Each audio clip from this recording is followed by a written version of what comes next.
Hello friends, welcome to my channel. आज के drama एक मिनी ड्रामा है टाइम ट्रैवल के ऊपर, और ये एक चाइनीज़ ड्रामा है और मुझे तो बहुत पसंद आई। आप कमेंट में बोलना कैसा लगा। तो ड्रामा के स्टार्टिंग में एक लड़की जो डॉक्टर के भेस में थे, उससे कंप्यूटर वार्निंग दे रहा था, system overload, system overload. But वो लड़की सोच रही थी, मैं इसके अंदर कैसे आ गई, शायद ये काम नहीं कर रहा है, बाहर कैसे जाऊं, ऐसा लग रहा है यहाँ पे कोई है, और वो गायब हो जाती है। दूसरे पार्ट में दिखाती है वही लड़की एक ट्रेडिशनल ड्रेस पहन के सो रही थी और अचानक से वो बिस्तर से उठ के बैठ जाती है और बोलती है, मैं एक डॉक्टर हूँ, टाइम ट्रैवल करके यहाँ पहुँच गई हूँ, और तो और मैं यहाँ एक जनरल की बेटी हूँ, नाम है यान। चलो मैं भागते भागते मेरी कहानी बताती हूँ। हाँ, मेरे पास एक कमाल की चीज़ है, मैं सिस्टम की मदद से कोई भी मेडिसिनल चीज़ जैसे मेडिसिन हो या कुछ भी ला सकती हूँ, वो भी चुटकियों में। बरसों पहले मेरे पापा एक युद्ध में गए थे, लेकिन अभी तक लौटे नहीं, पता नहीं कहाँ होंगे। मेरे पापा एक बूढ़ी औरत को अपने माँ के रूप में गोद लिया था। उसके बेटे यानी मेरे बड़े पापा और उसकी बेटी वन अभी मेरे पापा के जायदाद पे राज कर रहे हैं। इतने से वे चुप नहीं है, मुझे इस घर से निकालने की कोशिश कर रहे हैं। पहले तो वो लोग मेरे नाम के गंदी गंदी अफवाहें फैलाए और अभी मुझे फोर्स कर रहे हैं काओ फैमिली के लड़के, जो कि बहुत ज़्यादा घटिया है, उससे शादी करने के लिए, और इसीलिए ही मैं यहाँ से भाग रही हूँ। लेकिन यान अपने गेट के बाहर जाते टाइम एक लड़का उसकी गर्दन में चाकू लगा के बोलता है, अगर बचना चाहती हो यहाँ से हिलना मत। यान डरते हुए बोलती है, ठीक है, प्लीज शांत हो जाओ। वो लड़का बोलता है, मैं तुम्हें नुकसान नहीं पहुँचाना चाहता, मुझे बस तुम्हारा एक हेल्प चाहिए। सिस्टम के पावर यूज करके यान बोलती है, तुम्हारे शरीर में एक नहीं 4 चोट लगा है, और उसमें से जो राइट चेस्ट में लगा है वो तो तुम्हारे दिल के करीब लगा है, बहुत ज्यादा खून भी निकल चुका है। ये सुन के लड़का बोलता है, तुम मेडिसिन के बारे में जानते हो, शायद मैं बच जाऊंगा। और उसके बाद यान को जबरदस्ती एक जहरीली गोली खिला दिया और बोला, एंटीडोट चाहिए तो मुझे ठीक करो। इसके बाद वो लड़का बेहोश होके यान के ऊपर गिर जाता है। यान उस हैंडसम सा लड़के को देख के फिदा हो जाती है और उससे अपने साथ ले जाती है और उसे बेड पे सुला के अपने सिस्टम के मदद से मेडिसिन, सीजर, मास्क, बैंडेज और सलाइन लाती है और उस लड़के का ट्रीटमेंट शुरू करती है। ये सारे सियापा खत्म होने के बाद उस लड़के को देख के यान सोच रही थी, ये लड़का बुरा तो नहीं लग रहा है, देखो होश में नहीं है, फिर भी कैसे चाकू को पकड़ा हुआ है। अभी उस लड़के को होश आता है। ये देख के यान जल्दी से सारा मेडिसिनल प्रोडक्ट को गायब कर देती है, मास्क को छोड़ के। वो लड़का चौंक के उठता है और अपना चाकू यान के ओर करता है, लेकिन उसके हाथ में चाकू नहीं गाजर था। वो उसे फेंक के चाकू ढूंढने लग जाता है। यान बोलती है, कहीं तुम इसे तो नहीं ढूंढ रहे हो। यान के हाथ में चाकू देख के वो लड़का उसे छीनने की कोशिश करता है। यान बोलती है, क्या तुम ऐसे ट्रीट करोगे जो तुम्हारे जान बचाया है उसके साथ? वो लड़का बोलता है, तुम्हारा फेस कवर है, इसीलिए मैंने सोचा तुम मुझे मारने आए हो। यान बोलती है, वो लोग ब्लैक मास्क पहनते हैं, लेकिन एंजल व्हाइट कलर का मास्क पहनते हैं। लड़का पूछता है, एंजल वो क्या है? यान बोलती है, एंजल जो दूसरों की जान बचाते हैं और बदले में कुछ नहीं चाहते। ये सुन के वो लड़का यान को एंटीडोट देता है, लेकिन यान बोलती है, इसकी कोई ज़रूरत नहीं है, मैं पहले से ही तुम्हारे जहर का काम तमाम कर चुकी हूँ। वो लड़का उसे माफ़ी मांगता है, माफ़ करना, मैं डरा हुआ था और उस वक्त क्या करना चाहिए वो समझ में नहीं आ रहा था। ये चाकू रखिए, बाद में जब भी आपको कोई प्रॉब्लम हो तो आप मुझे याद करिए, मैं ज़रूर हेल्प करूँगा। बाद में क्यों, मुझे अभी हेल्प करो। यान ये बोल के उसके ऊपर लेट जाती है। वो लड़का बोलता है, ये क्या कर रहे हो?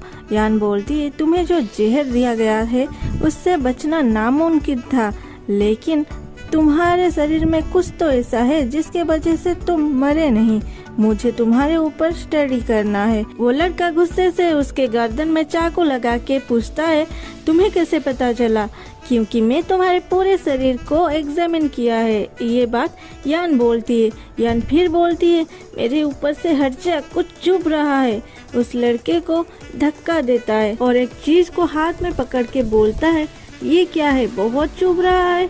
अरे ये तो लोटस पेंडेंट है। अरे ये तो, अच्छा तो तुम प्रिंस हो, प्रिंस यू। वो लड़का मना करता है, नहीं तो।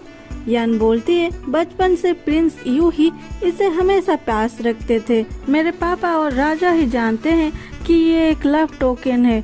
अगर तुम प्रिंस यू नहीं हो तो क्या तुम राजा हो? प्रिंस यू बोलते हैं, तो तुम यान हो, जनरल की बेटी। तुम्हारे नाम पे इतने अफवाहें सुना है, लेकिन तुम तो अलग हो। यान बोलती है, क्या सुना है मेरे बारे में? प्रिंस यू बोलते हैं, मुझे अफवाहों में भरोसा नहीं, मैं सिर्फ इस टोकन को मानता हूँ। यान बोलती है, तो क्या तुम मुझसे शादी करोगे? प्रिंस यू बोलते हैं, हाँ, जब मैं इस टोकन के असली ओनर से मिल चुका हूँ तो क्यों नहीं करूँ। तभी कोई दरवाजे के बाहर से चिल्लाती है, यान तुम्हारी काओ फैमिली के लड़के के साथ नाजायज संबंध है, फिर भी प्रिंस से शादी करने की सपना देख रहे हो, बाहर निकल। ये सुन के प्रिंस छुप जाते हैं और यान बाहर आती है। बाहर यान की बड़े पापा के बेटी वान थी। वान को देख के यान बोलती है, अगर मैं प्रिंस से शादी ना करूं तो क्या तुम करोगे? वान बोलती है, प्रिंस बहुत पावरफुल है, तुम्हारी तरह एक कलंकित लड़की उनके लिए सही नहीं है। ये सुन के यान गुस्सा हो जाता है। वान को धक्का दे के एक पाउडर उस पे और उसके मेड के ऊपर डाल देती है। 3 सेकंड के अंदर ही अंदर वो दोनों नीचे बैठ जाते हैं। उनमें खड़े होने के लिए थोड़ी भी शक्ति नहीं होती। वान बोलती है, ये यान तुम मेरे साथ क्या किया? यान बोलती है, छोड़ो भी, अगर मैं तुम्हें बताऊं भी तुम्हें समझ नहीं आएगा। वान फिर बोलती है, यान भूलो मत, तुम्हारी माँ हमारे पास है, अगर मुझे कुछ भी हुआ तो तुम्हारी माँ को भी मरना होगा। यान बोलती है, अगर मेरी माँ को थोड़ी भी खरोच आई ना, मैं तुम्हारी पूरी फैमिली को मार दूंगी। वान फिर बोलती है, यान तेरे पापा बरसों से मिसिंग है, अगर मेरे पापा ना होते तो तुम्हें खाने को भी नहीं मिलता। यान बोलती है, मेरे पापा के जायदाद पे तुम्हारे पापा राज कर रहे हैं, मैं चाहूँ तो अब भी मेरे जायदाद डोनेट कर सकती हूँ, फिर तू तेरी फैमिली रास्ते पे आ जाएंगे। वान बोलती है, क्या तुझे तेरी माँ की फिक्र नहीं है? अगर है तो मुझे वो लव टोकन दे दो। यान वान को बोलती है, क्या मुझे तुम धमकी दे रहे हो? तो सुन, इस लव टोकन से भी ज्यादा इम्पोर्टेंट मेरे लिए मेरी माँ है। ये सुन के वान बोलती है, तो यंग मास्टर काओ से चुपचाप शादी कर ले। यान बोलती है, वैसे भी मुझे काओ से ही शादी करनी पड़ेगी, मेरे माँ के लिए सही, तब तो मुझे ये लव टोकन की कोई जरूरत नहीं, लेकिन मैं तुम्हें वो लव टोकन ऐसे ही नहीं दे सकती। वान बोलती है, तो तुम बेवकूफ नहीं हो, बोल क्या चाहिए तुझे? यान की मेड उसे मना करती है, मालकिन ऐसा मत करो, लेकिन यान उसकी बातों को नजरअंदाज करके बोलती है, पहला मेरी माँ को छोड़ दो, मैं उन्हें मिलना चाहती हूँ। वान बोलती है, तेरी माँ कोमा में है, वैसे भी उसमें और एक डेड बॉडी में क्या अंतर है? अगर तुम्हें वो चाहिए जा और ले जाओ उसे। यान फिर बोलती है, दूसरा तुम मेरे साथ मेरे शादी में जाओगे, जब मैं सवारी में बैठ जाऊंगी तुम्हें लव टोकन दे दूंगी। वान बोलती है, ठीक है, तुम्हारी बड़ी बहन होने की नाते मैं तुम्हारी विदाई में रह सकती हूँ। यान बोलती है, और तुम उस लव टोकन के सहारे प्रिंस यू से शादी कर सकते हो। वान बोलती है, तो छोड़ दो मुझे। यान कुछ हाथ में करके वान के फेस में हाथ लगा के बोलती है, डरा मत वान, मैं तुम्हें कब का फ्री कर दी है, क्या तुम ऐसे ही नीचे बैठे रहोगे? वान अपने मेड को बोलती है, उठाओ मुझे। उसकी मेड उसे उठाता है। वान यान को बोलती है, जल्दी से अपनी शादी की ड्रेस पहन के रेडी हो जाओ, मैं आती हूँ रेडी होके, और वहाँ से चली जाती है। यान अपने मेड को बोलती है, फेई जाओ मेरी वेडिंग ड्रेस ले आओ। फेई बोलती है, मालकिन क्या आप सच में काओ फैमिली के बदमाश लड़के से शादी करोगे? यान बोलती है, मैंने जो कहा है करो, और अभी जो होने वाला है उसका मजा मजा लो। शुक्रिया, तुम हमेशा मेरे साथ दिए। मैं तुम्हें फिर से किसी मुसीबत में नहीं डाल सकती। फेई बोलती है, मालकिन आप पहले से थोड़ी अलग लग रहे हो, लेकिन मैं तुम्हें अब ज्यादा पसंद करती हूँ। उसके जाने के बाद प्रिंस यू बाहर निकलते हैं और बोलते हैं, क्या तुम सच में किसी और से शादी करोगी? क्या तुमने मेरा परमिशन लिया है? यान शर्माते हुए बोलती है, तो तुम आओ ना और मुझे शादी करके यहाँ से ले जाओ। प्रिंस यू बोलते हैं, मैंने कब शादी करने का वादा किया? यान बोलती है, तो मैं किसी से भी शादी करूं, तुम्हें क्या? यू गुस्सा होके बोलता है, तुम क्या भूल गए हो? हमारी शादी बचपन से हो गई है। तभी बाहर से फेई बोलती है, मालकिन मैं ड्रेस ले आई।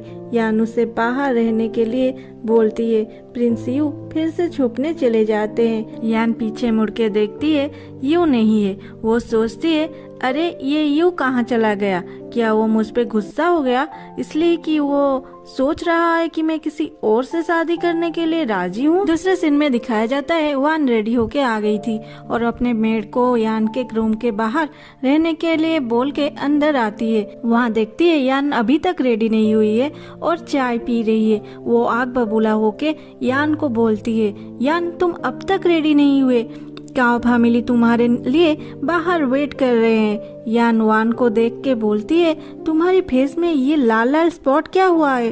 क्या ऐसे मेरे साथ जाओगे? शुक्र है मेरे पास इसकी इलाज है, ये लो मेडिसिन। वान यान के पास जाती है मेडिसिन लेने, तभी यान पीछे से उसे इंजेक्शन दे देती है। उसके बाद फेई को बोलती है, फेई मैं इसे स्टैचू बना दी है, अभी तुम इसे जहाँ लेके जाओगे वो जाएगी बिना किसी शोर शराबे के। फेई बोलती है, ठीक है मालकिन। उसके बाद यान वान को बिठा के सजाती है और बोलती है, वान आज तुम्हारे लिए एक बहुत बड़ी दिन है, आज मुझे तुम्हारी सेवा करने को दो। उसके बाद वो अपने लिए लाई वेडिंग ड्रेस वान को पहनाती है और खुद वान की ड्रेस पहन के आती है। वान के मेड को बोलती है, मेरी छोटी बहन को जल्दी से लेके जाओ, नहीं तो उसकी शादी में देर हो जाएगी। उसके बाद फेई और वान की मेड वान को लेके चलते हैं। फिर यान निकल पड़ती है अपने माँ को बचाने। वो पूरा रेडी होके निकल पड़ती है। वो अपने साथ बेहोश करने की सारे प्रोडक्ट लेके गई थी और एक एक गार्ड को बेहोश कर देती है। गार्ड समझ नहीं पा रहे थे कि ये क्या कर रही है। उन्हें लगता है कि ये सभी को मार रही है, इसीलिए सारे छुपने लगते हैं। तभी यान एक मेड को पकड़ लेती है और उसे उसकी माँ कहाँ है पूछती है, लेकिन वो मेड नौटंकी करती है। बोलती है, मालकिन मुझे तो नहीं पता आपके माँ के बारे में, सच में मैं तो आपके माँ को जानती भी नहीं हूँ। ये सुन के यान गुस्सा हो जाती है। यान उसे एक गोली खिला के बोलती है, जानते हो तुम अभी क्या खाए हो? वो मेड बोलती है, तुम मेरी कुछ नहीं कर सकते, अगर मुझे कुछ हुआ तो बड़ी मालकिन आपको छोड़ेंगे नहीं। यान बोलती है, उससे पहले तुम अपने जीभ को तो देख लो।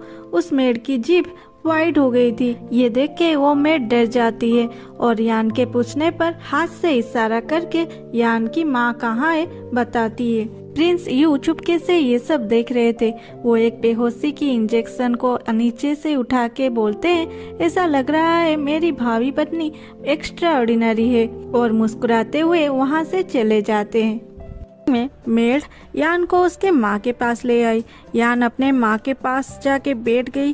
तभी मेड उसके पैरों के नीचे गिर के अपने जान की भीख मांगने लगी। यान उठी और पास में रखी पानी में एंटीडोट मिला दी और उस मेड को पीने के लिए बोली, थोड़ी सी नहीं पूरा खत्म कर, नहीं तो कभी भी तुम ठीक नहीं हो पाओगे।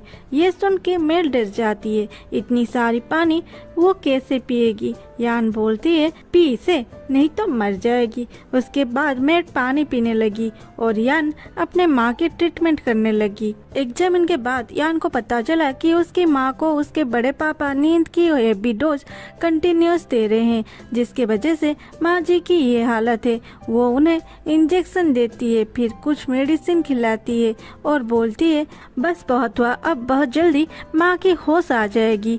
और वो सोचने लगती है उस दिन की बात जब वो सिस्टम एरर के वजह से सिस्टम के अंदर चली गई थी, जब वो बोली थी कि यहाँ कोई है और गायब हो गई थी। उसके बाद वो नेक्स्ट चैम्बर में उसके जैसी देखने वाली ट्रेडिशनल ड्रेस में और एक लड़की से मिलती है, जिसे यान बोलती है, तुम यहाँ कैसे आए, तुम हो कौन? वो ट्रेडिशनल ड्रेस वाली लड़की बहुत धीरज के साथ बोलती है, उन सभी को बचाना जिन्हें मैं बचा नहीं सकती, और उनको प्यार से रखना जिन्हें मैं प्यार से रखना चाहती थी। जब तुम मेरी जैसी बन जाओगे तो मैं तुम्हारी जैसी बन जाऊंगी। उसके बाद दोनों ने अपना हाथ मिलाया। ट्रेडिशनल ड्रेस वाली लड़की के अंदर यान घुस गई। यान फिर सोचती है, अपने पेरेंट्स को बचाना, अपने बड़े पापा के फैमिली से लड़ना और प्रिंस से शादी करना, ये तो मेरे आज तक किए गए सारे रिसर्च से भी ज्यादा एक्साइटिंग है। तभी वहाँ उसके सो कॉल्ड बड़े पापा, बड़े माँ और वन आ जाते हैं और वन चिल्लाती है, यान तुम्हारी हिम्मत कैसे हुई मेरे साथ चीटिंग करने को, देखो मैं आज क्या करती हूँ, और उसे मारने के लिए हाथ उठाती हैं। वान के पापा उसे रोक लेते हैं। उसके बाद यान को बोलते हैं, तुम तुम्हारी ही शादी में नहीं थे, लोगों के सामने हमारे परिवार के नाक कटा दी और यहाँ जबान लड़ा रही है। यान बोलती है, पहले वान मुझे परेशान की, मैं तो उसे वो दिया जो उसके कर्मा के वजह से उसे मिलने चाहिए था। ये सुन के यान की बड़े माँ बोलती है, तुमने अपने ही छोटी बहन को हार्म करने की कोशिश की और एक जनरल के घर के इज्जत को बाजार में नीलाम कर दिया, क्या तुमने ठीक किया? यान बोलती है, तुम लोग खुद बोल रहे हो ये जनरल के घर है और यहाँ पर जो है वो सारे मेरे पापा के हैं, तुम ही लोग हो जो यहाँ पे सारे परेशान की जड़ है। तभी वहाँ एंट्री होती है यान की सोकल दादी की। वो आते ही यान को सुनाने लग जाते हैं, ये लड़की तेरी माँ तुम्हें क्या ये सब सिखाई है? हम तुझसे बड़े हैं, बात करने की तमीज है या नहीं? ये सुन के यान बोलती है, तुम लोग मुझे जज कर रहे हो? औकात भी है तुम लोगों की? मेरे पापा तुझे माँ की दर्जा दिया, लेकिन तूने क्या किया? तूने कभी मुझे उस तरह का प्यार और लाड किया जैसे अपने परिवार को करते हो? बुढ़िया बोलती है, वो सब बाद में, तेरे पापा जाने से पहले बोल के गए थे कि तुम्हारी बड़े पापा तुम माँ बेटी की ख्याल रखेंगे, और जो इतने साल तक तुम्हें पाला पोसा तो उसके खिलाफ बोल रहा है। यान बोली, क्या ख्याल रखा? पर कैसे? मेरे माँ कोमा को जाने के बाद एक पैसा भी खर्चा किया उसे ठीक करने के लिए? उसके बड़े पापा बोलते हैं, यान तेरे पापा घर पे नहीं है, माँ कोमा में है और तू बहुत छोटी है बिजनेस संभालने के लिए, इसीलिए मैं संभाल रही हूँ और तू मुझे खर्चे के हिसाब मांग रही है। इस बिजनेस में कितना घाटा हो रहा है तुम्हें क्या पता? मैं कितने प्रॉब्लम में हूँ तुम्हें क्या पता? यान बोलती है, अगर मेरी माँ ठीक हो जाए तो क्या तुम हमारी कंपनी मुझे लौटा दोगे? बुढ़िया बोलती है, तेरी माँ कभी उठने नहीं वाली, तो तुझे हमारी बातें मानना ही पड़ा। तभी यान की माँ की होश आ जाती है और बुढ़िया चौंक जाती है। माँ को ठीक होते देख यान बोलती है, मेरी माँ कोमा से बाहर आ गई है, अभी मुझे मेरी फैमिली की सील लौटा दो। बुढ़िया चिल्लाती है, यान तू बहुत लालची है, अरे आज तू बड़ी हो गई इसलिए अपने ही बड़े पापा को लूटेगी। यान बोलती है, ये जब हमारे घर आए थे पापा को मदद मांगने के बहाने, तब खाली हाथ ही तो आए थे, क्या यहाँ पे जो भी है उसमें कुछ भी मेरी प्यारी सी बड़ी पापा की है? बुढ़िया फिर बोलती है, यान क्या हम फैमिली नहीं है? क्या मुझे भी तुम बोलोगे कि मैं मेरी ड्रेस खोल के दे दूं और आज तक जितना भी खाना खाई हूँ वो सब भी तुम्हें लौटा दूं? यान बोलती है, नहीं, अगर हमने तुम्हें कुछ दिया है वो तुम्हारी है, लेकिन जो तुम अपने मर्जी से ले गए हो वो तुम्हारी हरगिज नहीं हो सकती, उसे तो चोरी कहा जाएगा। ये सब सुन के वन गुस्से में आ जाती है और चिल्लाती है, यान हाँ मैंने तुमसे चोरी की है, तो क्या हुआ? अरे कम से कम मेरे पास मेरे पापा तो है, तुम्हारे पापा कहाँ है? यान बोलती है, मेरे पापा युद्ध के बाद खो गए हैं, लेकिन वो अब भी जनरल है और जनरल की पत्नी अब भी यही है और वो जनरल की पावर अब भी उनके पास है, और तुम्हारे पापा उनके पास क्या है? क्या वो भी पावरफुल है?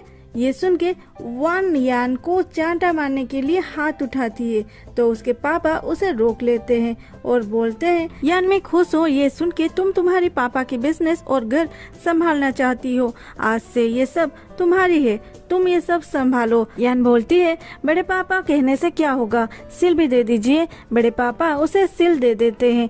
चाइना में फैमिली और बिजनेस के हेड के पास एक सील होता है, वो जिसके पास होता है घर के सारे सदस्य और कंपनी के सारे उनके बात सुनते हैं। बड़े पापा सील यान को देने के बाद वहाँ से चले जाते हैं। उसके बाद बड़ी माँ बोलती है, अगर तेरे बड़े पापा को इस बिजनेस से निकालोगे बहुत जल्दी तू घाटे में चलेगी, और वहाँ से वान के साथ चली जाती है। यान बुढ़िया को बोलती है, मेरी माँ को आराम करनी है, आप यहाँ से जाइए। दादी जी यान तेरी वजह से तेरी फैमिली रास्ते पे आ जाएगी। ये बोल के बुढ़िया वहाँ से चली जाती है। यान अपने माँ के पास जाती है और उन्हें आराम करने के लिए बोलती है। माँ जी बोलते हैं, यान मुझे पता है इन दिनों तुमने बहुत कुछ झेली है, लेकिन मैं क्या करूँ, मैं तो कोई काम की नहीं हूँ।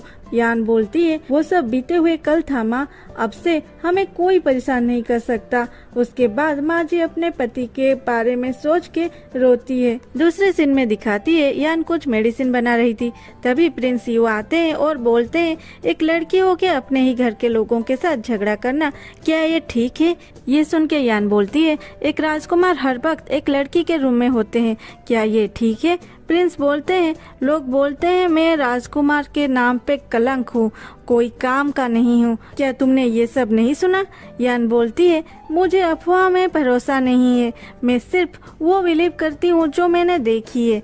ये बात सुन के यू हंसता है, क्योंकि कुछ घंटे पहले यही बात यू यान को बोले थे। फिर यू बोलते हैं, मैं यहाँ मेडिसिन लेने आया हूँ, हमारे राजवैद्य वो मेडिसिन नहीं बना पाए जो तुमने मुझे दिया था। यान बोलती है, हाँ मेरी मेडिसिन बहुत अनोखी है, वो कैसे बना लेंगे? और यू को मेडिसिन देती है, ये दोनों यूज करना अपने घाव पे। यू बोलते हैं, तुम मेरे लिए पहले से मेडिसिन बना के रखी थी? यान बोलती है, हाँ क्या करूँ, तुम फिर से चाकू मेरे गर्दन पे रखने से पहले मैंने सोचा मैं ही बना लेता हूँ। यू बोलते हैं, तो इसके बदले तुम्हारे लिए क्या करूं? यान बोलती है, मैं कुछ भी बोल दूंगी संभाल के। यू बोलते हैं, बोलो जो बोलना है बोलो, इस पूरे देश में ऐसा कुछ नहीं जो मैं नहीं कर सकता। यान बोलती है, तो ठीक है, आज के बाद से अगर कोई मेरी फैमिली को परेशान करेगा तो तुम्हें उसका खबर लेना होगा। यू बोलते हैं, अगर खुद को प्रोटेक्ट करने के लिए मेरा नाम यूज करोगे मैं माइंड नहीं करूँगा, लेकिन ये तो तुम वैसे भी कर सकते हो। यान बोलती है, कैसे? यू बोलते हैं, यान क्या तुम भूल गए कि तुम मेरे होने वाले पत्नी हो? यान बोलती है, तब तुम बिस्तर पे मेरी प्रतीक्षा करो, जाओ। तो यान की बात सुन के यू बेड में जाके बैठ जाता है। यान आके उसको फिर से एग्जामिन करती है और बोलती है, तुम्हारे शरीर में एक टाइप की जहर है, पर मुझे समझ नहीं आ रही कि तुम इतने दिन तक जिंदा कैसे हो। प्रिंस यू थोड़े हड़बड़ाते हुए बोलते हैं, चिंता मत करो, मैंने उस जहर की ट्रीटमेंट कर लिया है। यान चिल्ला के बोलती है, नहीं, वो जहर अब भी तुम्हारे शरीर में है और वो जहर बहुत ही खतरनाक है, इसका इलाज करना बहुत ही मुश्किल के काम है। प्रिंस यू बोलते हैं, तो इससे पता चलता है हमारी प्यारी यान भी हर जहर की टोट नहीं जानती। यान बोलती है, ये हाथ देखने से कुछ नहीं होगा, ड्रेस खोलो, मैं फिर से तुम्हारे घाव को एग्जामिन करूंगी। यू बोलते हैं, इसकी कोई जरूरत नहीं, मुझे कुछ काम है, मैं जा रहा हूँ। यान बोलती है, तुम्हारे शरीर में जो जहर है वो सच में खतरनाक है, मुझे ट्रीटमेंट करने दो। लेकिन यून 7 दिन के बाद मिलने आएगा, ये बोल के वहाँ से चला जाता है, जैसे उन्हें उस जहर की ट्रीटमेंट करना ही नहीं है। दूसरे सीन में दिखाती है, वान गुस्से से घर के सारे चीज तोड़ रही थी और अपनी माँ से बोल रही थी, क्या मैं उस यान की बात मानूंगी और उसके इशारों में काम करूंगी? उसकी माँ बोलती है, गुस्सा मत करो और ये चीजों को क्यों तोड़ रही हो? वान बोलती है, ये सब चीज उस यान की है ना, हमारी कुछ नहीं, मैं यहाँ की हर चीज तोड़ दूंगी। वान की माँ उसे बोलती है, तुम शांत रहो, तुम्हारे पापा जल्द ही ये सारे संपत्ति अपने नाम में कर लेंगे। तभी वहाँ वान की छोटी बहन याकी आती है। वो बोलती है, दीदी क्या हुआ? प्रिंस यू फिर से तुम पे नाराज हो गए क्या? वान चिल्लाती है, तुझे इससे क्या, तू जा यहाँ से, उस राजकुमारी की पाँव चाट जाके। याकी बोलती है, ये शादी राजा के मर्जी से हो रहा है, तुझे टोकन मिल जाएगा तब भी कोई फायदा नहीं, वैसे भी प्रिंस यू तुम्हें शादी करेंगे ऐसा वादा कभी भी नहीं किए, तो तुम कुछ भी कर लो, तू प्रिंस से शादी करना ये तो इस जन्म में होने से रहा। ये सुन के वान याकी को एक जोर का चांटा मार के बोलती है, तू कौन है मुझे पढ़ाने वाली? है कौन तू? और तुझे किसने कहा मेरी शादी प्रिंस से नहीं होगी? वान की माँ उसे रोक के बोलती है, तू चिंता ना कर, मैं ऐसी चाल चलाऊंगी प्रिंस को यान और तुझे दोनों से शादी करनी पड़ेगी। वान फिर से चिल्लाती है, क्या दोनों से? कभी नहीं, अगर मैं उससे शादी नहीं कर सकती तो कोई भी खुश नहीं रह सकता, और वहाँ से चली जाती है। याकी की माँ उसे समझाती है, तुम्हारी बड़ी बहन ऐसे ही हमेशा नाक में गुस्सा लेके घूमती है, तो उसकी बातों पे तो ध्यान मत दे। अरे तू तो राजकुमारी को हेल्प कर रही थी ना, कल की पार्टी के लिए पूरा राज परिवार वहाँ आने वाला है। ऐसा काम करना कि सारे तुम पे खुश हो जाए और तुम्हारी शादी भी राज परिवार में हो जाए। ये सुन के याकी बोलती है, माँ मैं राजकुमारी और राजकुमार के साथ पढ़ती हूँ, इसलिए वो मेरे दोस्त है और मेरी परवाह करते हैं, घर बुलाते हैं। मुझे ऐसी सोच रखनी ही नहीं चाहिए। दूसरे दिन सुबह यान और उसकी माँ राजमहल जाने के लिए निकले। उन्हें भी पार्टी में बुलाया गया था। घर के बाहर यू खड़ा था। उसे देख के यान बोलती है, तुम ठहरे राजा के इकलौते भाई और यहाँ मेरे घर के सामने ऐसे खड़े हो, कोई देखेगा तो क्या सोचेगा। प्रिंस यू बोलते हैं, अगर मेरी मंगेतर मेरे साथ नहीं जाएगी तो लोग सोचेंगे बाद में पहले बातें बनाएंगे। यान की माँ बोलती है, प्रिंस सिर्फ देखने को अच्छे नहीं है, वो अच्छे स्वभाव की भी है। तुम दोनों की जोड़ी बहुत अच्छी होगी। यान बोलती है, माँ मैं इनसे शादी करने के लिए हाँ कब बोली। यू यान के पास आके बोलते हैं, आज पार्टी में कुछ होने वाला है, शायद संभल के रहना, कोई गलती मत करना। उसके बाद सारे निकल पड़ते हैं राजमहल के ओर। वहाँ यू बोलते हैं, माँ जी आप इस रास्ते से जाइए, हम दूसरे रास्ते से जाएंगे। यान बोलती है, हमें साथ जाना था, हमारे साथ चलो। क्यों, क्या तुम्हें वीआईपी एंट्री लेना है। यू मुस्कुराते हुए बोलते हैं, जब तुम मुझसे शादी करोगे तब तुम भी उसी रास्ते से जा पाओगे। यान की माँ बोलती है, यान सिर्फ राज परिवार को उसी रास्ते से जाने की अनुमति है, तुम जिद मत करो, हम इसी रास्ते से जाएंगे।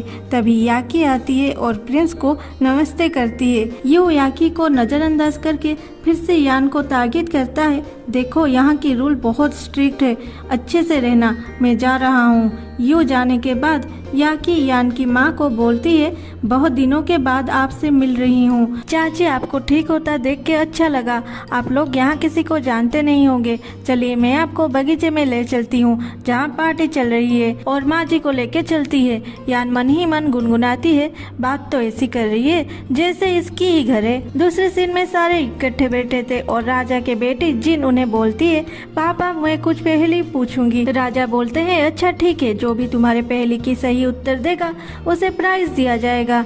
जिन बोलती है, आज यहाँ यान पहली बार आई है तो उससे स्टार्ट करते हैं। यान सोचती है, मैं तो ठहरी साइंस की स्टूडेंट, मैं क्या जानूँ इन पहेलियों के बारे में। फिर जिन एक पहेली पूछती है जिसकी आंसर यान को यूं इशारों से बता देता है। आंसर देने के बाद जिन बोलती है, मैं जीत गई, इस पहेली की आंसर ये नहीं है। लेकिन उसके पापा और बड़े भाई बोलते हैं ये आंसर भी सही है। ये सुन के जिन गुस्सा हो जाती है और बोलती है, मेरे आंसर को गलत ठहरा रही हो, गार्ड आओ और इसे 2 चांटा मारो। जिन की भाई उसे रोकता है ये बोल के कि जिन अपने चाची से अच्छे से पेश आओ। जिन रूठ के अपने जगह बैठ जाती है। राजा पूछते हैं, तो तुम हो यान जिसकी शादी यू से होगा। क्या तुम्हें याद है जब तुम छोटी सी थी तब तुम यू से शादी करने के लिए जीत किया करती थी। तुम्हारी जीत की वजह से मैं और जनरल तुम दोनों की शादी करने की फैसला लिए थे, लेकिन अभी यू का हाँ मायने रखता है। ये सुन के यू बोलते हैं, मुझे अभी शादी नहीं करना है और बच्चों के बातों को इतनी गौर से कौन लेता है। ये सब बातें यान को अच्छी नहीं लगती है और राजा हंसते हुए कहते हैं, वो सब बाद में यू, पहले तुम जो वाइन लाए हो मेरे लिए उसे पीते हैं। राजा और यू वाइन पीते हैं। उसके बाद राजा खून की उल्टी करके गिर जाते हैं। सारे परेशान हो जाते हैं। रानी और राजकुमार राजा के पास जाते हैं और राजकुमार डॉक्टर को बुलाने के लिए कहते हैं, कोई अपने जगह से हिलना मत, मेरे पापा का ये हालत किसने किया है मैं खुद जांच करूंगा। ये सुन के रानी बोलती है, इस सब की कोई जरूरत नहीं, ये यू ही सब कुछ किया है। यू बोलते हैं, मैंने कुछ नहीं किया है, आप देख लो पहले हुआ क्या है। रानी और राजकुमार राजवेद को पूछते हैं, राजवेद बोलो राजा को हुआ क्या है। राजवेद बोलते हैं, इन्हें जहर ही दिया गया है, लेकिन ये जहर क्या है और इसकी तोड़ क्या है मुझे नहीं पता। महारानी जी मुझे माफ करना। तभी याकी बोलती है, महारानी मेरी कजिन यान भी एक अच्छी वैद्य है, वो किसी भी जहर की एंटीडोट बना सकती है, उसे राजा जी का इलाज करने के लिए अनुमति दीजिए। यान बोलती है, नहीं, मेडिसिन के ऊपर मेरी थोड़ी बहुत ही नॉलेज है, अगर राजवैद्य राजा को ठीक नहीं कर सकते तो मैं कैसे करूंगी। इतने में ही जिन के कान में याकी कुछ बोलती है। इधर रानी बोलते हैं, याकी तुम बोलना क्या चाहते हो। हम महाराजा को इस साधारण सी लड़की को सौंप दे जिसे थोड़ी बहुत मेडिसिन की नॉलेज है। जिन बोलती है, माँ जनरल के पत्नी बरसों से कोमा में थे, कोई भी वैद्य उन्हें ठीक नहीं कर सका, लेकिन वो एक ही दिन में ठीक हो गए और चलने भी लगे। इस यान की चंद मिनटों की ट्रीटमेंट के बाद इससे पता चलता है कि वो पापा को ठीक कर सकती है, उसे बोलो इलाज करने के लिए। उसके बाद याकी बोलती है, यान महाराजा की हालत बहुत ही खराब है, अगर उनका इलाज ठीक से नहीं हुआ तो उन्हें कुछ भी हो सकता है।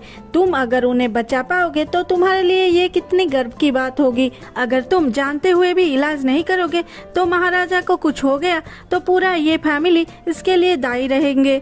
मानो याकी जबरदस्ती यान को इस कीचड़ में डाल रही है। अगर राजा मर गए तो यान को भी मरना पड़ेगा। राजकुमार बोलते हैं, चाची पापा को प्लीज ठीक कर दो। यान बोलती है, मैं महाराजा को ठीक कर सकती हूँ, लेकिन मैं नहीं चाहती मेरी ट्रीटमेंट करने की तरीका किसी को भी पता चले, इसलिए मुझे एक बड़ा सा पर्दा चाहिए। रानी बोलती है, क्यों, तुम क्या कर रहे हो, उसे छुपाना क्यों चाहते हो? क्या तुम महाराजा को मारना चाहते हो? सच सच बताओ, तुम्हारा इरादा क्या है? प्रिंस यू बोलते हैं, रानी रो को यान पे भरोसा नहीं है, तो यान को क्यों बोला जा रहा है ट्रीटमेंट करने के लिए? वो कुछ भी नहीं करेगी। महारानी एकदम से अपनी स्टेटमेंट चेंज कर देती है और बोलती है, महाराजा को बचाने से ज्यादा कुछ भी इम्पोर्टेंट नहीं है।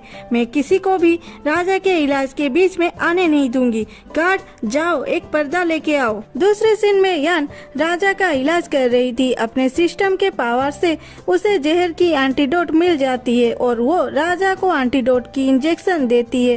फिर सोचती है, राजा के शरीर में ये जहर आया तो आया कैसे? कुछ देर इधर उधर देखने के बाद वो राजा के हाथ में जहर लगा हुआ देखती है। उसे पता चल जाती है कि राजा खुद को खुद ही जहर दिए थे। वो गुस्से से बोलती है, अच्छा तो ये मेरे यू को फंसाने के लिए ऐसा चाल चलाया है, और राजा के हाथ को छोड़ के बोलती है, कितनी घटिया आदमी है ये, खुद के ही भाई को मारना चाहता है। फिर उठ के रानी के पास जाती है और बोलती है, महाराजा को भगवान ने बचा लिया, इस जहर की तोड़ मुझे पता है। रानी बोलती है, तो जाओ ना उन्हें ठीक करो, यहाँ टाइम वेस्ट क्यों कर रही हो? ये सुन के यान बोलती है, किसी को बोलिए एक गिलास पानी लाए, महाराजा पानी पीते ही उनको होश आ जाएगा। ये सुन के रानी चिल्लाती है, ये क्या बकवास कर रही है? गार्ड, इसे यहाँ से ले जाओ और इसकी सर को काट दो। प्रिंस यू डर जाते हैं। यान की माँ तो सीधा रानी की पैर में गिर जाते हैं और बोलते हैं, महारानी इसे माफ कर दो, मेरी बच्ची ऐसा क्या किया है कि आप उसे मार दोगे? रानी बोलते हैं, राजवैद्य भी महाराजा को ठीक नहीं कर सके और ये लड़की बोल रही है कि एक गिलास पानी, सिर्फ एक गिलास पानी से राजा को होश आ जाएगा। ये सिर्फ हमारी वक्त बर्बाद कर रही है, जैसे राजा को कुछ हो जाए। इसको जिंदा रहने की कोई जरूरत नहीं है, इसे मार दो। याकी बोलती है, यान अगर तुम महाराजा को ठीक नहीं कर सकते तो बोलो और महारानी जी के पैर के नीचे गिर जाओ। हमारी महारानी बहुत अच्छी है, वो तुम्हें माफ कर देंगे, लेकिन इतने जनरल के पूरे फैमिली को मार देना। अब ये फंस गया याकी, वो भी तो जनरल का फैमिली मेंबर है। दूसरे सीन में राजा को रानी पानी पिला रहे थे और राजा को होश आते ही वो फिर से खून की उल्टी करते हैं। महारानी फिर से यान को सुनाते हैं, यान ऐसा क्यों हो रहा है, तूने क्या किया? प्रिंस यू बोलते हैं, रानी रो, क्या तुम्हें दिखाई नहीं देती? मेरे भैया का खून काले से लाल हो चुकी है, इसका मतलब है उनके शरीर में अब जहर नहीं है। राजकुमार बोलते हैं, चाची आप तो बहुत अच्छी हो अपने काम में, लेकिन ये कौन सा जहर था और पापा के शरीर में कैसे गया? यान बोलती है, राजा को महीनों से स्लो पॉइजन दिया जा रहा था और आज किसी वजह से वो जहर अपना असर दिखाया। रानी फिर से चिल्लाती है, ये फिर से बकवास कर रही है, गार्ड इसे मार दो। प्रिंस यू बोलते हैं, रानी रो, क्या तुम यान के साथ साथ सच को भी मार देना चाहते हो? महाराजा बोलते हैं, रुको, किसकी हिम्मत हुआ जिसने मुझे महीनों से जहर दे रहा है? मैंने क्या बिगाड़ा है तुम्हारा? रानी सीधा राजा के पैर में गिर के बोलते हैं, महाराजा मुझे माफ करो, इन सब में मेरी हाथ नहीं है। राजा रानी को बोलते हैं, उठो, मैं तुम पे डाउट कैसे कर सकता हूँ? रानी बोलते हैं, राजा आपका तबीयत ठीक नहीं है, ये पार्टी यहीं पे खत्म करते हैं, आप अंदर चलिए रेस्ट कीजिए। राजा बोलते हैं, आप सब अभी अपने घर जाइए, मुझे अभी रेस्ट करना है। प्रिंस यू चिल्लाते, रुको, कोई कहीं नहीं जाएगा। भी पता चल गया ना ये जहर कैसे आया था? लेकिन रानी रो अब तक ये नारा दे रहे थे कि मैंने ही मेरे भाई को जहर दिया है, क्या ये सही था? राजा बोलते हैं यू तू अपसेट मत हो। रानी थोड़ी सी घबरा गए थे इसीलिए कुछ भी बोल रहे थे। ये सुन के यू चिल्लाते हैं मैं कैसे अपसेट ना हूँ? क्या रानी रो राजा के मौत को हल्के में ले रहे थे? मुझे क्यों लग रहा है कि रानी को पहले से पता था कि राजा मरने वाले हैं और उन्हें क्या मुझ पे उंगली करना आसान लगा? क्या कोई भी येरा गेरा मुझ पे उंगली कर सकता है? रानी की बोलती बंद थी। वो चिल्लाना चाहते थे पर राजा के सामने यू को कुछ नहीं बोले। यान यू का ये रवैया देख के टेंशन में आ गई। तभी यू यान को आंख मारते हैं और यान सोचती है ये कितना ड्रामा कर रहा है। राजा रानी को बोलते हैं रो अब भी यू को माफी मांगो, आगे से कभी भी मेरे भैया को नीचा दिखाने की कोशिश भी मत करना। रानी बोले मुझे माफ कर दो यू। यू सुन के भी रानी को रिप्लाई नहीं दिए और बोले राजा अब ठीक है तो मैं भी यहाँ से जा रहा हूँ, और वहाँ से चले जाते हैं। राजकुमार उनके पीछे पीछे जाते हैं ये बोल के चाचा आप गुस्सा मत कीजिए पर चाचा मेरी बात सुनिए। इधर राजा पूछते हैं यान कहाँ है? यान सामने आती है। राजा फिर बोलते हैं तुम्हारे वजह से मैं अब तक ठीक हूँ, बोलो तुम्हें क्या चाहिए? यान बोलती है मुझे कुछ नहीं चाहिए, बस मेरे पापा को ढूंढ लीजिए। राजा बोलते हैं जनरल ये हमारे लिए बहुत कुछ किए हैं, मुझे भी बुरा लगता है कि वो 3 साल से लापता है, मैं उन्हें ढूंढने की पूरा कोशिश करूंगा। यान की माँ राजा को थैंक्स बोलती है। फिर राजा बोलते हैं तुम उसे शादी करने वाली हो, फिर भी अगर तुम हाँ बोलोगे तो तुम्हें यहाँ राजवेदे की पोजीशन भी दिया जाएगा। यान बोलती है मेरी माँ अब तक ठीक नहीं हुई, मुझे घर में उनकी ख्याल लेनी होगी, मुझे नहीं लगता कि मैं इतनी बड़ी पोस्ट के लिए सही हूँ। राजा बोलते हैं आज से तुम यहाँ के राजवेद हो, जब तुम्हारी मर्जी होगी तुम आके काम कर सकते हो। और हाँ यू का तबियत भी ठीक नहीं रहता, उस पे भी ध्यान देना। यान राजा को थैंक्स बोलती है और सोचती है क्या तुम ये छोटे मोटे लालच दे के यू पे नजर रखना चाहते हो? दूसरे सीन में यान अपने माँ के साथ राजमहल से बाहर आती है। बाहर आते ही माँ जी इधर उधर देखने लगते हैं और बोलते हैं प्रिंस यू हमें ले आए थे, लेकिन अब हम घर कैसे जाएंगे? तभी प्रिंस यू के गार्ड आता है और बोलता है माँ जी आपको घर छोड़ने के लिए प्रिंस यू ने घोड़ा गाड़ी बुलाया है, आप चलिए हमारे साथ। यान और माँ जी दोनों जाने के लिए मुड़े तो गार्ड बोलते हैं यान आपको प्रिंस बुला रहे हैं, आप मेरे साथ चलिए। ये सुन के यान बोलती है मुझे उनसे बात नहीं करनी, मैं नहीं जाऊंगी। गार्ड बोलते हैं ऐसा मत बोलिए मैडम, प्रिंस यू महल से लौट के आपके लिए इतने देर से वेट किए हैं, प्लीज चलिए, नहीं तो मैंने मेरा काम ठीक से नहीं किया इसीलिए मुझे मार पड़ेगा, प्लीज मैडम मुझ पे दया कीजिए। इसे कहते हैं इमोशनल ब्लैकमेलिंग। यान की माँ बोलती है यान मैं जा रही हूँ, तुम प्रिंस के साथ घर आ जाना। प्रिंस यू का बॉडीगार्ड माँ जी को थैंक्स बोलता है। माँ जी के जाने के बाद यान बोलती है चलो। गार्ड उसे यू के पास लेके जाता है। वो जब यू के घोड़ा गाड़ी में बैठी तो वो देखी कि यू खास रहा है। यान यू पे गुस्सा था क्योंकि उसने शादी के लिए राजा को हाँ नहीं बोला था। यान यू को देख के सोच रही थी ये कितना नौटंकी कर रहा है। यू पूछता है क्या हुआ, क्या देख रहे हो? यान बोलती है मैं देख रही हूँ एक हैंडसम मैन को जो कि एकदम हाइटलेस है। यू बोलता है ये सब छोड़ो, पहले ये बताओ क्या राजा के वाइन में सच में जहर था या नहीं? यान बोलती है ओ ये जानना है तुम्हें, इसीलिए मुझे बुलाए हो, पहले रिक्वेस्ट करो, पैर पकड़ो, फिर बताऊंगी तुम्हें। मुझे तो इस बात पे ज्यादा गुस्सा आ रही है कि राजा खुद को जहर दे दिए सिर्फ तुम्हें दोषी बनाने के लिए।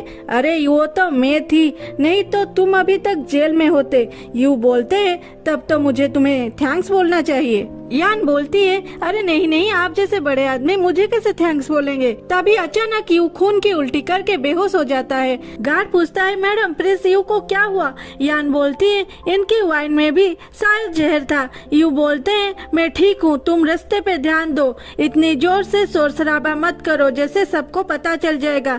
फिर यान ट्रीटमेंट स्टार्ट करती है और बोलती है वो जहर फिर से असर दिखा रहा है। इस जहर में इतनी पावर है कि वाइन की जहर भी इसके आगे टिक नहीं पाई। यान यू को इंजेक्शन देती है और सोचती है कि ये जहर क्या है, मुझे आज ही जानना होगा। और यू की गार्ड फेंग को पूछता है प्रिंस यू के शरीर में ये कौन सा जहर है, क्या तुम्हें कुछ पता है? फेंग बोलता है नहीं, प्रिंस यू थोड़े वीक है और कुछ नहीं। यान बोलती है मुझे पता है ये जहर है, क्या तुम नहीं चाहते यू ठीक हो जाए? फेंग हड़बड़ाते हुए पूछता है मैडम क्या आप प्रिंस को सच में ठीक कर सकते हैं? यान बोलती है मुझे कुछ पता होगा तब ना मैं ठीक कर सकूंगी, अब तो बोलो क्या है ये? फेंग बोलता है एक जहर है जिसे हम लाल जहर भी कहते हैं, जो कि हर महीने में 5 दिन के लिए अपना असर दिखाता है, बाकी दिनों में यू ठीक होते हैं। यान फेंग को एक मेडिसिन देती है और बोलती है ये लो, ये मेडिसिन प्रिंस यू को हर दिन खिलाना, ये इस जहर को मिटा नहीं सकता लेकिन उन्हें थोड़ी राहत मिलेगा। फेंग बोलता है थैंक यू मैडम और यान को उसके घर के आगे छोड़ देता है। कुछ ही देर में यू का होश आता है, होश आते ही वो गुनगुनाता है क्या यान चली गई, लेकिन मैं और थोड़ी देर उसके पास रहना चाहता था। वान की माँ उसके पति को बोलती है क्या हुआ है, आप इतना टेंशन में क्यों हैं? वान के पापा बोलते हैं मैंने सील तो दे दिया लेकिन कुछ दुकान के बारे में यान को बोला नहीं, वो दुकान अब भी मेरे पास है। यान की माँ बोलती है तो ठीक है ना, आप घबरा क्यों रहे हैं, यान को तो इस बारे में कोई भी आइडिया नहीं है। वान के पापा बोलते हैं अरे मुझे तो ये डर है कि वो जानबूझ के वो दुकानों के बारे में नहीं पूछी। वान की माँ बोलती है अरे आप टेंशन क्यों ले रहे हैं, उन दुकानों को तो बड़ी बड़ी ऑर्डर आता है, कितने पैसे आएंगे तो खुश होना चाहिए। वान के पापा बोलते हैं सुनो मुझे ऑर्डर तो मिले हैं और एडवांस भी, लेकिन सील के बिना मैं रॉ मटेरियल्स नहीं खरीद सकता। वान के माँ बोलती है हे भगवान, अगर आप टाइम पे माल डिलीवर नहीं करेंगे तो आपको एडवांस में लिए पैसों का 10 गुना लौटाना पड़ेगा, अब हम क्या करें? वान के पापा बोलते हैं सुनो स्टोर में कुछ माल पड़ा है राजमहल के लिए, उसे निकाल के दे देते हैं। ठीक है ऐसा ही करते हैं, वान की माँ बोलती है। फिर बोलती है सुनो कुछ दिनों के बाद वान की बर्थडे है, क्या हम प्रिंस यू को बुलाएं? वान के पापा बोलते हैं ठीक है, हम उन्हें सिर्फ बुलाएंगे नहीं, इतनी अच्छी ट्रीट करेंगे कि वो वान से शादी करने के लिए राजी हो जाए। दूसरे सीन में प्रिंस यू पागलों की तरह फेंग को पानी मांगते हैं, पानी आते ही यान की मेडिसिन निकालते हैं खाने के लिए, लेकिन एक भी गोली नहीं थी। वो दर्द से चिल्लाते हैं। फेंग बोलता है प्रिंस यू जब से आप यान के मेडिसिन ले रहे हैं ये वाली मेडिसिन नहीं लिए हैं, वैसे भी यान बोली थी कि उनकी मेडिसिन सिर्फ दर्द से राहत देगी, आप ये पुराना वाला मेडिसिन खा लीजिए। प्रिंस यू उस मेडिसिन को खाने के लिए पकड़ता है, फिर मुंह के पास लेके फेंक देता है और बोलता है नहीं फेंक दो इसे, नहीं जला दो इसे, मैं और कभी भी ये मेडिसिन यूज नहीं करूंगा। फेंग बोलता है लेकिन प्रिंस यू वो लोग बोले थे अगर आप 1 महीने तक ये में एंटीडोट नहीं लेंगे तो आप मर जाएंगे। यू बोलते हैं नहीं, अगर मैं अब भी ये मेडिसिन लूंगा तो हमेशा के लिए उन लोगों के कंट्रोल में रहूंगा। इतने में ही प्रिंस यू खून की उल्टी करना शुरू कर देते हैं और नीचे गिर जाते हैं। फेंग सीधा यान के पास जाता है। फेंग को देख के यान पूछती है क्या हुआ, तेरे प्रिंस फिर से जहर खा लिए क्या?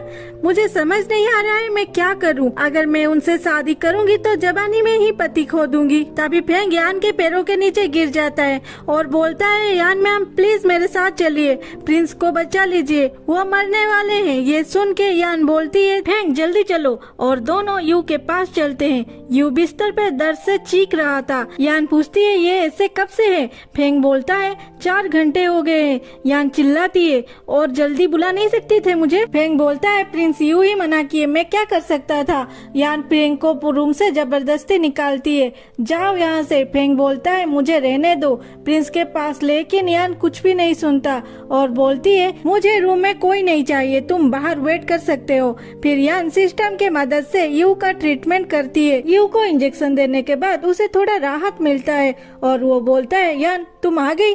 यान बोलती है हाँ मैं यहीं पे हूँ, तुम सो जाओ, और सोचती है कैसे इस जहर से यू को बचाएगी। फिर फेंग को दिखाता है जो कि नींद में था। वो अचानक से बाहर देखता है तो सुबह हो गई थी। वो सीधा जाता है यू के रूम के पास और दरवाजा को जोर जोर से खटखटा के बोलता है मिस यान प्रिंस कैसे है? यान कुछ नहीं बोलती, इसलिए वो बोलता है मिसेस यू, मिसेस यू क्या मैं अंदर आ सकता हूँ? ये सुन के यान मुस्कुराते हुए सारे मेडिसिनल प्रोडक्ट सिस्टम के मदद से गायब कर देती है। फिर यू के सर में हाथ रख के बोलती है चलो ये जहर के असर थोड़ी तो कम हुआ, लेकिन मेरी हालत खराब हो गई। प्रिंस यू उसके हाथ पकड़ के अपने पास ले आते हैं और बोलते हैं मैंने सुना कि तुम्हें कोई मिसेस यू बुला रहा था। यान बोलती है वाह मैंने तो बहुत अच्छे से अपना काम किए, नहीं तो कल रात जो रो रहा था आज वो मेरी ही टांग खींच रहा है। यू बोलता है तुम थक गए होगे ना, रात भर मेरी ख्याल जो रख रही थी। यान बोलती है सुनो मैं घर जा रही हूँ, अगर तुम में जरा सी भी दिल है तो प्लीज प्लीज फिर से बीमार मत होना। यू हंसते हुए फेंग को बुलाता है और बोलता है यान को घर ले जाओ। फेंग बोलता है ठीक है प्रिंस यू, लेकिन प्रिंस आपको तो आज राजा के पास जाना था। यान बोलती है राजा से मिलोगे इस हालत में, तुम्हें रेस्ट चाहिए, बाहर मत जाओ। यू बोलते हैं मुझे काम है, मैं जल्द ही घर आ जाऊंगा। दूसरे सीन में दिखाता है राजा के पास यू आए हैं और जोर जोर से खांस रहे हैं। राजा पूछते हैं यू तुम्हारा तबीयत कैसा है, अगर तुम्हें वीक लग रहा है तो तुम अब आराम करो, जब तबीयत ठीक होगा तब आना। यू बोलते हैं मुझे राजा के पास आना ही था रिपोर्ट करने के लिए और ये मेरा काम भी है। राजा बोलते हैं तुम बचपन से इतना जिद्दी क्यों हो, ठीक है उसे छोड़ो, पहले ये बताओ यान से शादी करने के बारे में तुमने क्या सोचा। यू बोलते हैं प्लीज भैया इसके बारे में फिर से सोचो, मुझे अभी शादी नहीं करना है। राजा बोलते हैं यान जनरल की बेटी है, उसे मेडिसिन की भी अच्छी नॉलेज है और वो सुंदर भी है, तो तुम्हें वो पसंद क्यों नहीं है। यू बोलता है आपको कुछ पता नहीं है भैया, वो अच्छी लड़की नहीं है, लोग कहते हैं वो अपने बड़े पापा और बहनों को बहुत परेशान करती है, ऐसी लड़की राज परिवार में कैसे शादी कर सकती है। राजा हंसते हुए बोलते हैं मैंने इस बारे में इन्वेस्टिगेशन किया था, वो सब बकवास है, और वैसे भी तुम क्या मेरे फैसले के खिलाफ जाओगे। यू सीधा राजा के पैर के नीचे गिर जाता है, भैया मुझे माफ करो, मुझे कभी भी उस लड़की के साथ शादी नहीं करना है, आप प्लीज अपने आदेश को लौटा लीजिए भैया। ये सुन के राजा यू पे चिल्लाते हैं चुपचाप मेरे कहना सुनो, और गार्ड को बोलते हैं अभी इसी वक्त राज परिवार के बुक में यान की नाम लिखो और एक अच्छा सा दिन देख के इन दोनों की शादी करवाओ, और वहाँ से चले जाते हैं। यू रोते हुए बुलाता है भैया सुनो भैया भैया, और हंसने लग जाता है, मानो उसे जैसे पहले से पता था कि राजा वो जो बोलेगा उसका अपोजिट ही करेंगे। दिखाता है कि यान सो रही थी और बाहर बहुत शोर शराबा हो रहा था। वो चिल्लाती है फेई। फेई आने के बाद उसे बोलती है ये बाहर इतना शोर शराबा क्यों हो रहा है, उन सभी को यहाँ से निकाल फेंको। फेई बाहर जाने के लिए जब दरवाजा खोलती है बाहर प्रिंस यू और फेंग थे, वो कुछ बोलने वाली थी, यू उसे चुप रहने को बोलते हैं और अंदर जाते हैं। चुपचाप जाके यान के पास बैठ जाते हैं। बाहर फेई फेंग को बोलती है अरे 2 घंटे हो गए हैं, अभी तक प्रिंस यू अंदर है, क्या कर रहे हैं। फेंग बोलता है ये तो कुछ नहीं, कल रात भर यान मैडम प्रिंस यू के पास थे। फेई बोलती है क्या रात भर। फेंग बोलता है धीरे बोलो धीरे, उन दोनों को डिस्टर्ब मत करो। अंदर यान चिल्लाती है फेई मुझे पानी पीने दो। ये सुन के प्रिंस यू उसे पानी देते हैं। यान पानी पी के फिर से सोने जा रही थी, यू उसके हाथ पकड़ लेते हैं। यान आंख खोल के देखती है तो सामने यू था। ये देख के वो खुशी से बोलती है तुम यहाँ कैसे आए। यू बोलता है मैं तुम्हें यहाँ थैंक्स बोलने आया हूँ। यान पूछती है तो मुझे कैसे थैंक्स बोलोगे। यू बोलता है मैंने राजा को बोला था तुम्हें कुछ रिवार्ड देने के लिए, और राजा ने तुम्हें रिवार्ड क्या दिया है पता है, तुम्हें अब प्रिंस यू का ख्याल रखना है, वो भी जीवन भर उनकी पत्नी बनके। ये सुन के यान नाराज हो जाती है, क्या मेरी शादी तुम्हारे लिए एक डील है और तुम्हारे ख्याल रखना ये कैसा रिवार्ड है। यू बोलता है यान मेरे वो मतलब नहीं था। यान बोलती है अगर तुम्हें ये लगता है कि मैं तुम्हारा ट्रीटमेंट इसलिए कर रही हूँ कि मैं तुमसे शादी कर सकती हूँ तो तुम गलत हो। ये सुन के यू बोलता है मैं यान बोलती है क्या मैं जाओ यहाँ से, मुझे चेंज करनी है, और अपने रूम से यू को धक्का मार के निकालती है। ये देख के फेंग प्रिंस के पास आके पूछता है प्रिंस यू आज आप इतने जल्दी कैसे आ गए, आप तो हमेशा बहुत लेट आते हैं। यू चिल्लाता है क्या बोल रहे हो तुम, मैं तुम्हें कभी खराब बिहेव किया है तो तुम मेरे साथ ऐसे बर्ताव कैसे कर सकते हो। मानो प्रिंस यू यान की भड़ास फेंग पे निकाल रहे थे। फेंग उन्हें माफ करने को बोलता है और प्रिंस यू वहाँ से चले जाते हैं। फेई ये सब देख के पूछता है मैडम ये फेंग ने क्या किया, बेकार में उसे इतना सुनना पड़ा। यान बोलती है कुछ नहीं, उसके मास्टर आज उसे पंचिंग बैग जैसे यूज कर रहे हैं। इधर वान किसी को ढूंढते ढूंढते चल रही थी, पीछे पीछे उसकी माँ आ रही थी। ये बोल के वान वान रुक जाओ। वान बोलती है माँ जल्दी चलो, नहीं तो प्रिंस यू चले जाएंगे। माँ बोलती है अरे तू ही तो थी जो दो बार मेकअप की और अभी बोल रही है मैं देर कर रही हूँ। वान रुक के बोलती है माँ तुम तो जानते हो मैं ये सब मेरी ही फैमिली के लिए कर रही हूँ। फिर यान के पास आके पूछती है यान प्रिंस कहाँ है, तुमने उन्हें कहाँ छुपाया है, जल्दी से बोलो। यान बोलती है भाई तुम्हें मैंने कितनी बार बोली है कि बाहर का मेकअप ज्यादा मत यूज करो, क्या पता उसमें कुछ जहर हो और तुम सुंदर के जगह चुड़ैल जैसी दिखने लगो। ये सुन के वान यान को मारने के लिए हाथ उठाती है, तभी ग्रैंडमा आके वान को रोकते हैं। तो वान बोलती है दादी देखो ना इस यान को, इसने राजकुमार को कहीं छुपा दिया है, दादी उसे बोलो ना। दादी उसे बोलती है चुपचाप यहाँ खड़ी रहे, तू चाहती है ना प्रिंस तुमसे मिले, और बोलती है प्रिंस आप बाहर आइए, हम सब आपसे मिलने आए हैं। वान बोलती है प्रिंस आप यान से शादी करना चाहते हैं लेकिन उसके फैमिली से मिलना नहीं चाहते। ये सुन के प्रिंस यू बोलते हैं मैं अजनबियों से नहीं मिलता, और फेंग को बोलते हैं इन लोगों को निकालो यहाँ से। फेंग के आने से दादी बोलती है प्रिंस हम यहाँ से जा रहे हैं लेकिन कल यान की माँ की बर्थडे है, आप जरूर आना। रात को यान यू का ट्रीटमेंट करती है। यू सालाइन बोतल देख के पूछता है ये सब क्या है, तुमने कहाँ से ये सब सीखा। यान बोलती है मेरे पापा जब विदेश गए थे तब वहाँ से सीख के आए हैं, पर तुम इस बारे में किसी को मत बताना, इसे सीक्रेट ही रखना, नहीं तो मैं तुम्हारा ट्रीटमेंट नहीं करूँगा। फिर यू ऐसे बिहेव करते हैं जैसे उन्हें बहुत जोर की ठंड लग रहा है और वो बोलते हैं फेंग को बोलो मेरे लिए आग लगाए, और मैं ये ठंड इसके आगे कुछ बोल नहीं पाते, कांपने लगते हैं। ये देख के यान उनका फिर से चेकअप करती है, उनका जहर फिर से असर करने लगा था। ये देख के यान चिल्लाती है फेंग फेंग जाओ बैथटब में बर्फ फुल कर दो। फेंग बैथटब में बर्फ फुल करके पूछता है क्या हुआ है प्रिंस को।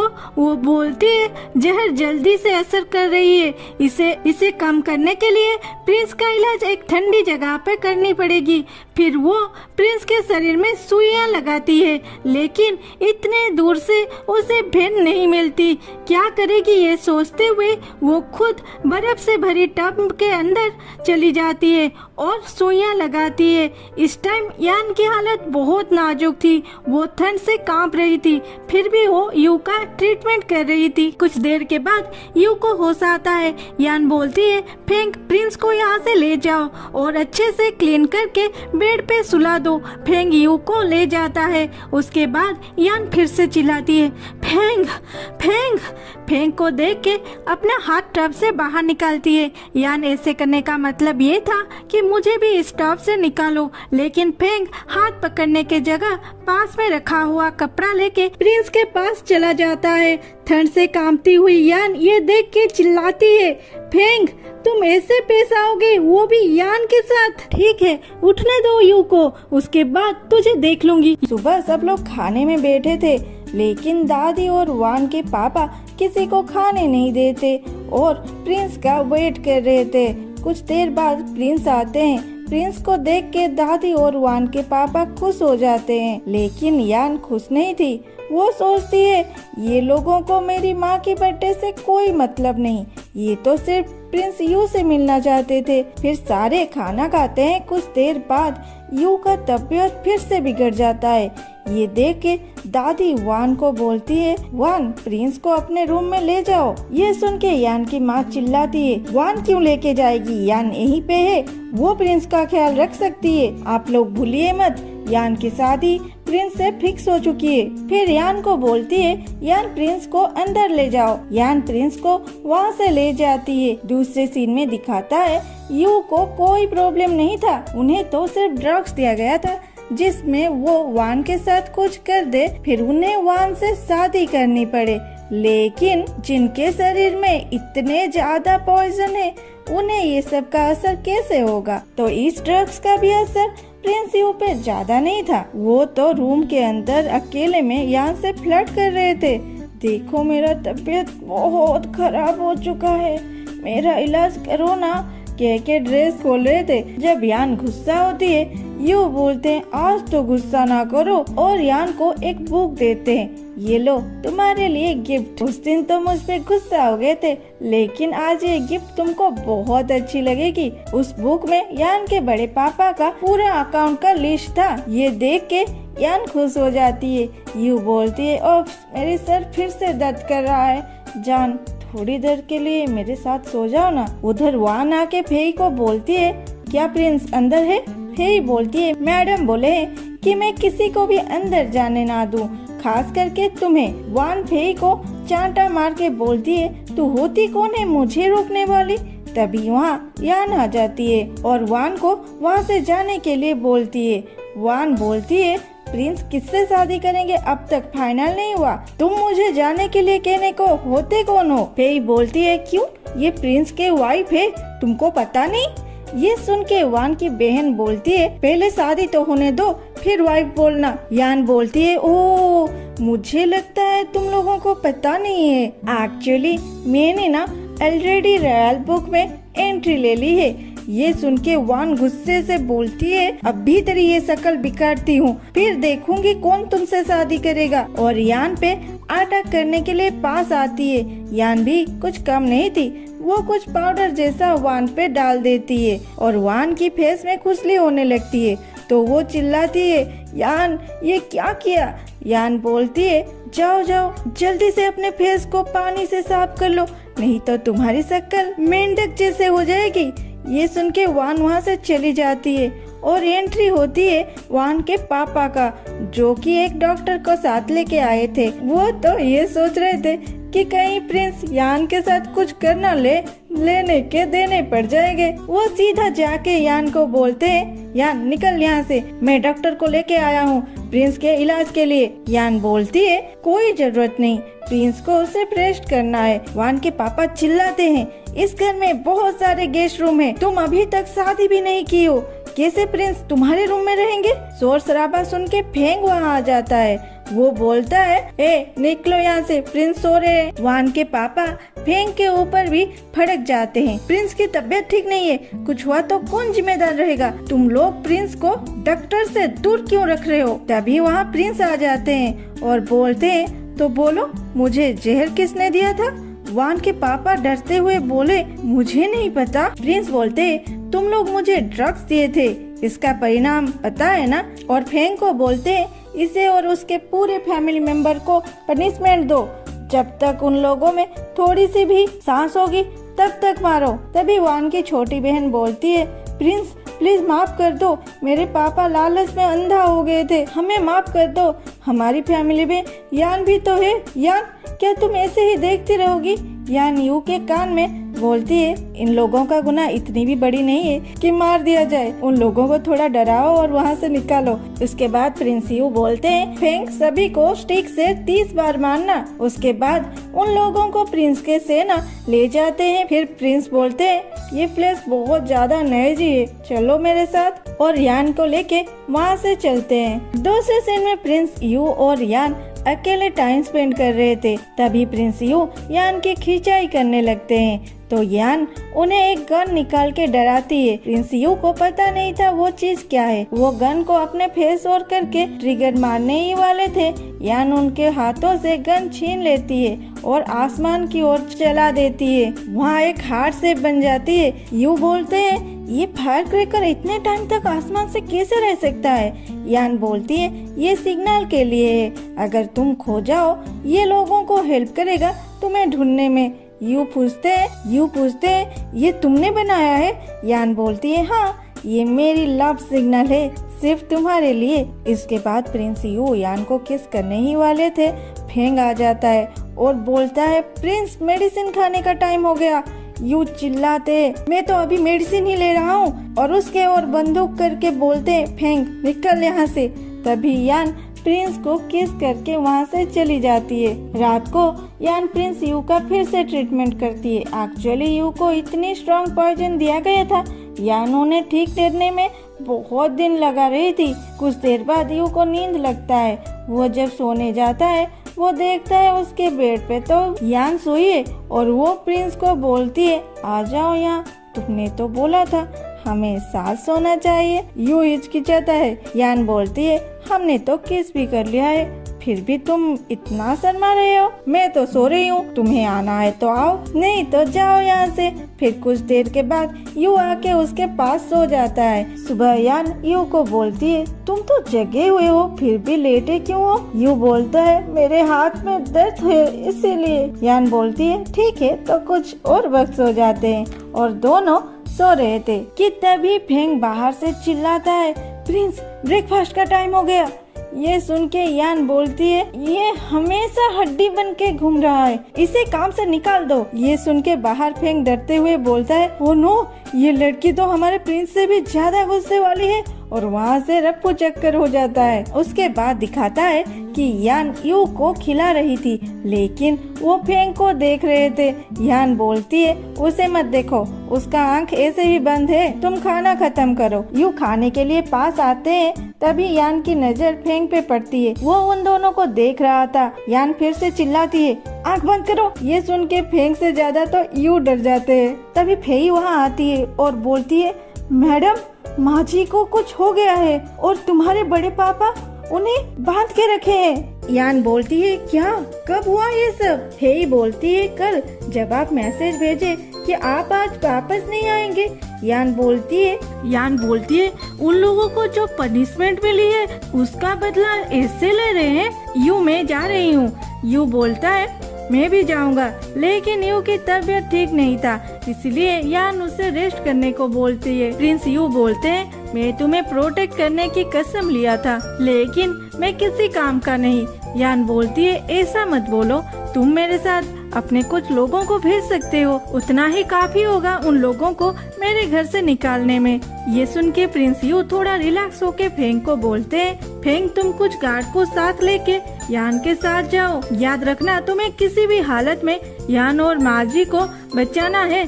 कुछ भी हो जाए डरना मत, जो भी होगा उसका जिम्मेदार मैं रहूँगा। फिर दिखाता है यान अपने घर के अंदर जा रही थी और वहाँ जाके वो पहले अपने माँ को ढूंढती है और माँ को बड़ी खराब हालत में पाती है।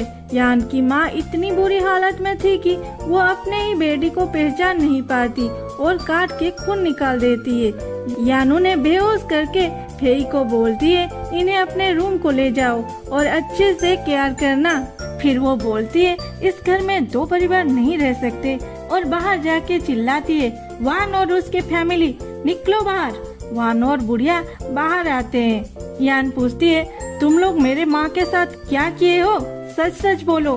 बुढ़िया बोलती है, तुम्हारी माँ अचानक से पागल हो गई, हम पे ना आटा भी की, हमें काटा भी, इसलिए हमने उसे बांध दी। यान बोलती है, अच्छा, कल तक तो वो ठीक थे, आज पागल हो गए, सच बताओ। बुढ़िया बोलती है, अरे सच बोल रही हूँ, उसने तो हम सभी पे अटैक किया है। वान बोलती है, हाँ वो तो बेड पे पड़ी थी, तूने उसे ठीक करके पागल बना दी, अब तक बेड पे पड़ी होती तो आज पागल ना होती।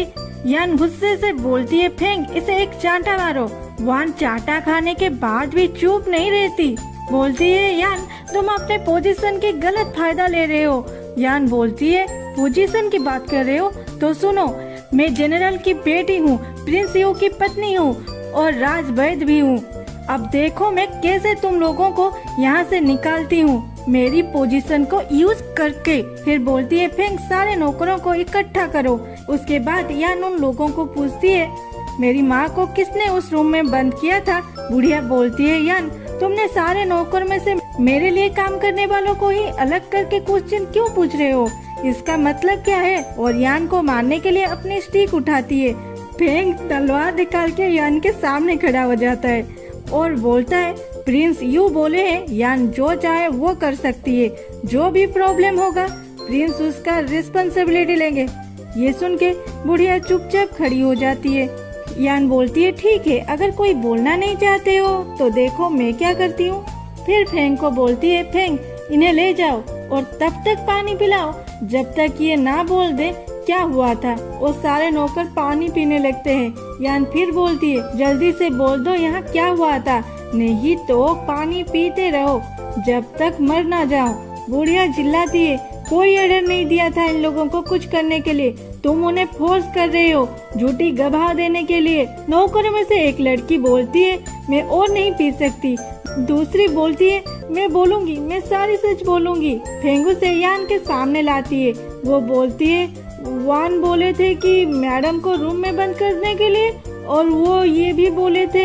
इतने में ही वान उसे लात मारने लगती है। तू मेरे बारे में बोलेगी? तभी फेंग उसे तलवार दिखाती है तो वान चुपचाप खड़ी हो जाती है। यान बोलती है, जो भी बोलेगा मेरी माँ को पॉइजन किसने दिया था उसे 100 सिल्वर के साथ यहाँ से जाने की फ्रीडम भी मिलेगा। ये सुन के और एक लड़की बोलती है, मैं बोलूंगी। और बोलती है, कल मैडम ठीक थे, उसके बाद वो आपके बड़े पापा और दादी से मिले। इतने कहते ही वहाँ बड़े पापा आके उसे मार डालते हैं। यान बोलती है, बड़े पापा क्या आप गवाहों को मार देना चाहते हैं? लेकिन इसे कैसे मिटाओगे? और प्रिंस दिए हुए अकाउंट बुक दिखाती है जिसमें कैसे राज परिवार के लिए रखे चीजों को वान के पापा अपने दुकान में बेच दिए थे उसका कच्चा चीठा था। ये देखने के बाद बड़े पापा घबरा जाते हैं। वो यान के पैरों में गिर के माफी मांगते हैं। बुढ़िया भी क्रोकोडाइल के आंसू दिखाते हुए बोलती है, तुम्हारी बड़े पापा है, ये इस घर के फैमिली मेंबर है, इस बात को लीक मत करना नहीं तो हम सारे मारे जाएंगे। यान बोलती है, 3 दिन के अंदर अपना सामान लेके यहाँ से चले जाओ, नहीं तो मुझसे बुरा कोई नहीं होगा। वान बोलती है, यान तू मेरे पापा के खिलाफ कंप्लेन नहीं कर सकती, अगर करेगी तू भी फंसेगी क्योंकि सिर्फ तेरे पास है। बड़े पापा बोलते हैं, यान वान की बात सही है, ये दुकान तो तुम्हारी है ना। इस बात को यहीं पे रफा दफा कर देते हैं और फिर से एक साथ अच्छे से रहते हैं। ये सुन के यान हंसते हुए बोलती है, मेरे प्यारे बड़े पापा क्या आपको याद नहीं है, ये सारे दुकान मेरी नहीं है, ये दुकानें तो वो दुकानें हैं जो आपने सीक्रेटली अपने नाम पे कर लिए हैं। यहाँ से चले जाओगे तो मैं राज परिवार के लिए नई चीजें बना के भेज दूंगी, नहीं तो मरने के लिए रेडी हो जाओ। दूसरे सीन में दिखाती है, वान के घर वाले पैकिंग कर रहे थे लेकिन वो लोग दादी को अपने साथ नहीं ले रहे थे। वान के पापा के हिसाब से वो जनरल ये की माँ है, उन्हें यहाँ से कोई निकाल नहीं सकता। जब तक माँ यहाँ पे रहेगी तब तक हमारे पास चांस है, हम यहाँ पे वापस आ सकते हैं। वान को अभी भी यू के साथ शादी करनी थी। वो अपने माँ से बोलती है, माँ कुछ करो। माँ बोलती है, अब कुछ नहीं हो सकता, जल्दी निकलो यहाँ से। कुछ दिन बाद यान की माँ ठीक हो गए थे। यान उन्हें घुमा रही थी तभी फेई आती है। वो बहुत मुस्कुरा रही थी और बोलती है, प्रिंस आए हैं प्रिंस। यान बोलती है, इसमें क्या बड़ी बात है, वो तो कितने बार ना बोलते हुए मेरे बेडरूम में आ चुके हैं। ये सुन के माँ जी बोलते हैं, अच्छा और क्या क्या मुझसे छुपाई हो? तभी फेई बोलती है, प्रिंस इस बार प्रपोज करने आए हैं। दूसरे सीन में वो दोनों यू के सामने होते हैं। यू बोलते हैं, आज मैं आया हूँ मेरे सासू माँ को यान से शादी करने की अनुमति लेने के लिए। यान बोलती है, कितनी फॉर्मेलिटी दिखा रहे हो, माँ चलो बैठो यहाँ पे। माँ जी बोलते हैं, मेरी बेटी एक नंबर की शैतान है। प्रिंस बोलते, नहीं नहीं वो तो बहुत यूनिक है। यान बोलती है, हाँ वही तो। फिर सारे हंसते हैं। प्रिंस यू माँ जी को वेडिंग डेट के बारे में पूछते हैं और बोलते हैं, मैंने एक शुभ दिन चूज किया है, नेक्स्ट मंथ 8 तारीख को। आपको कुछ एतराज हो तो बोलिए माँ जी। माँ जी बोलते हैं, मुझे कोई प्रॉब्लम नहीं, जितनी जल्दी हो उतना अच्छा है। फिर दिखाता है यान यू का चेकअप करके बोलता है, आप ठीक हो रहे हो, ये मेडिसिन खा लेना। यू बोलती है, इस मेडिसिन के बदले क्या करना पड़ेगा? यान बोलती है, चलो वेडिंग ड्रेस ट्राई करते हैं। दोनों वेडिंग ड्रेस में बहुत ही क्यूट दिख रहे थे और वो दोनों चलते हैं माँ जी से ब्लेसिंग लेने। यहीं पे ये कहानी खत्म हुआ। ड्रामा कैसे लगा जरूर बताना और मेरी दूसरे ड्रामा देखना मत भूलना। Bye bye, thanks for watching, love you all. अरे रुको, और ये भी बता देना कौन कौन लास्ट तक पूरा वीडियो देखे हो। अपना अपना नाम कमेंट बॉक्स में जरूर लिखना।